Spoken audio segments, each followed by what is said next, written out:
La ciencia es el alma de la prosperidad de las naciones y la fuente de vida de todo progreso.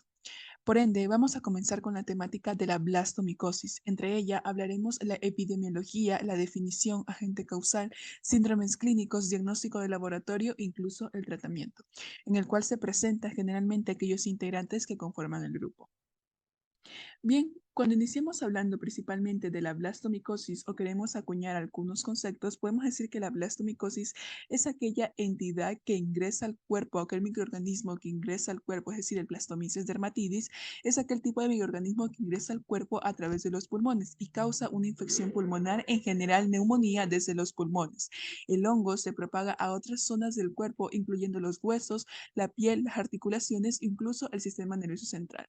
Entonces, definimos que la blastomicosis norteamericana, conocida por el agente causal de Blastomyces dermatidis, es una infección micótica sistémica granulomatosa y supurativa crónica, la cual está causada por el hongo dimórfico denominado Blastomyces dermatidis, que afecta principalmente a los pulmones con formas clínicas diseminadas que posteriormente pueden afectar la piel, huesos, sistema nervioso central o incluso otros órganos.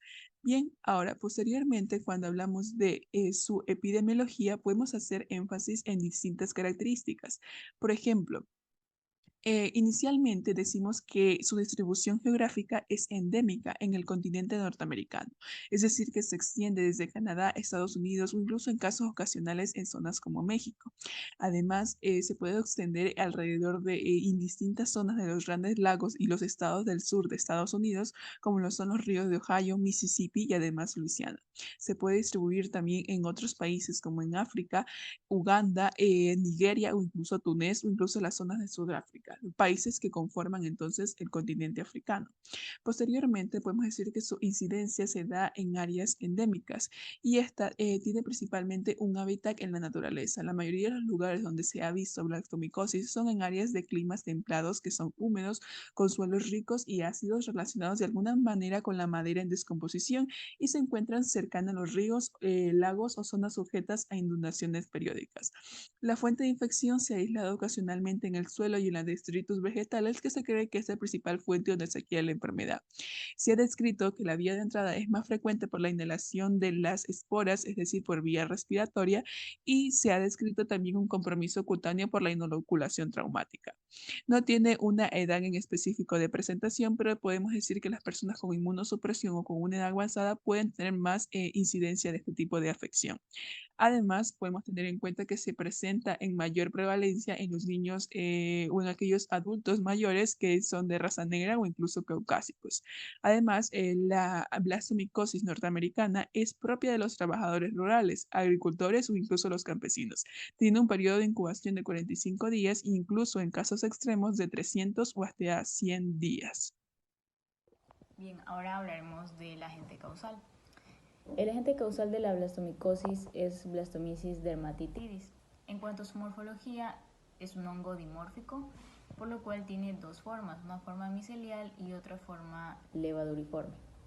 La forma micelial la podemos identificar por sus conidios redondeados o piriformes que se van a formar en los extremos de los llamados conidioforos. Este va a tener un diámetro de 2 a 10 micrómetros y va a estar a una temperatura de 25 grados centígrados. En cultivo, su color va a ser blanco o marrón claro. En la forma levaduriforme va a tener un diámetro de 8 a 15 micrómetros y estas van a ser esféricas o ovaladas.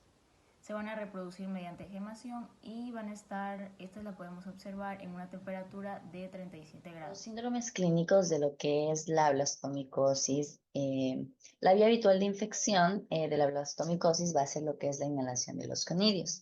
La gravedad de los síntomas y la evolución de la enfermedad van a depender del grado de la exposición y de la respuesta inmunitaria de la persona que fue expuesta. Dentro de los datos procedentes de lo que son los brotes de la blastomicosis, tenemos que la enfermedad sintomática parece darse en una proporción inferior a lo que es el 50% de los individuos afectados. La enfermedad causada por blastomicosis dermatitidis cursa con una enfermedad pulmonar. Y 2/3 partes de los pacientes afectados van a presentar lo que son la afectación cutánea y la afectación ósea. Aquí podemos observar otras localizaciones de lo que es la diseminación hematógena. Son la próstata, el hígado, el riñón y el sistema nervioso central. La blastomicosis pulmonar, esta puede ser asintomática o puede cursar una enfermedad pseudogripal leve. La infección de mayor gravedad, como podemos ver en la imagen, va a ser lo que es una neumonía bacteriana aguda, la cual va a estar representada por fiebre alta y tos. Y este cuadro va a poder evolucionar a lo que es un síndrome disneico agudo, el cual puede asemejarse a una tuberculosis. En la siguiente imagen podemos ver la afectación cutánea crónica. Esta va a ser una variante de la blastomicosis y las lesiones pueden ser papulosas o indoloras, así como también ulcerativas y verrugosas. Y se van a localizar principalmente en cara, cuello y manos. La afectación pulmonar causada por blastomicosis parvus, esta es muy rara e inusual y aparece tras la inhalación de los conidios en aerosoles, pero liberados desde la fase micelial del hongo sobre el suelo. Estos conidios aumentan de tamaño de 2 a 4 a 40 a 500 micras. Estas células se van a denominar adiosporas. Esas adiosporas van a cumplir algunas características, las cuales son que no se replican ni se diseminan in vivo. Esas adiosporas tienen una reacción del cuerpo extraño y la gravedad de la enfermedad depende del tamaño del inóculo y la respuesta del huésped. Y en muy raras veces se han demostrado casos en los que haya ocurrido la muerte. Siguiendo con el diagnóstico de laboratorio de blastomicosis, se basa en microscopía y cultivo en las muestras que son útiles como el esputo, el lavado broncoalveolar, la biopsia pulmonar y en preparaciones frescas como también es el líquido cefalorraquídeo, la orina, la pus, el raspado de piel e impresiones tisulares por medio del blanco de Colcufor que se emplea en microscopía fluorescente. El material también se tiñe mediante GEMSA y PAS para realizar un cultivo. Se debe cultivar en medios selectivos y no selectivos a 25, 30 y 35 grados centígrados. Esto para lograr la forma micelial y levaduriforme para tener una exactitud del diagnóstico de blastomicosis. También existen pruebas serológicas de detección de anticuerpos de blastomicosis dermatitidis y también se comercializa una prueba de detección de antígeno en orina que puede emplearse más que nada en control y vigilancia de la enfermedad. Bien, en la parte del tratamiento, cuando se decide tratar a un paciente con blastomicosis, se debe tener en cuenta la forma clínica y la gravedad del proceso. También el estado inmunitario del paciente y la toxicidad. Los pacientes con indicio de diseminación hematógena precisan un tratamiento antiinfúngico. Tratamiento como la anfotericina B, preferiblemente en una formulación lipídica. Eso constituye un fármaco de elección como un tratamiento de la enfermedad de meningia. En la enfermedad leve o moderada se puede tratar con intraconazol. El fluconazol, isavuconazol, posaconazol y voriconazol pueden ser considerados como alternativas en pacientes que no toleran la intraconazol.